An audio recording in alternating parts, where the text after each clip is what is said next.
አንድ ቤት ስትገዙ ለሁለት ቤት እየከፈላችሁ እንደሆነ ታውቃላችሁ። ብዙዎቻችን በባንክ ብድር ቤት መግዛት የተሻለ አማራጭ ይመስለናል። እውነታው ግን ከዚህ የተለየ ነው። በኢትዮጵያ አሁን ባለው ሁኔታ ዝቅተኛው የቤት መግዣ ወለድ ከ17 እስከ 18% ነው። ይህን ቁጥር ስናየው ትንሽ ሊመስል ይችላል። ለምሳሌ 15 ሚሊዮን ብር የሚያወጣ አንድ ቤት ገዛችሁ እንበል። ባንኩ 9 ሚሊዮን የሚሆነውን ብር አበደራችሁ። የዛሬ 15 ዓመት ብድራችሁን ስትመልሱ ግን 9 ሚሊዮን የተበደራችሁት በትንሹ 17 ሚሊዮን ብር ይሆናል። የቤቱ አጠቃላይ ዋጋ 15 ሚሊዮን የነበረው ደግሞ 22 ሚሊዮን ብር ይሆናል ማለት ነው። ሌላው ጉዳይ ደግሞ በመጀመሪያዎቹ 8 እና 9 ዓመታት በየወሩ ለባንኩ የምትከፍሉት ክፍያ ከ70 እስከ 80% የሚሆነው የሚያቃልለው ወለዳችሁን ብቻ ነው እንጂ ቤቱን የተበደራችሁትን ዋናው ፕሪንሲፓሉን አይነካውም ማለት ይቻላል። ምን ማለት ነው? ለ10 ዓመት እናንተ በየወሩ ብትከፍሉ የቤታችሁ ዋናው ብድር ገና አልተነካም ማለት ነው። ታዲያ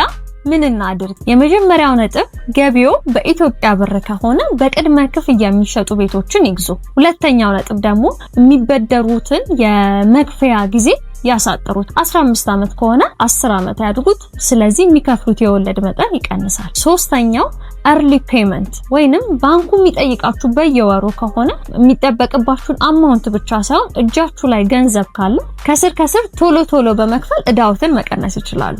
ስለ ቤት ብድር ወይንም ስለ ሪል ስቴት ኢንቨስትመንት ተጨማሪ ጥያቄ ካላችሁ ኮሜንት ላይ ጻፉ።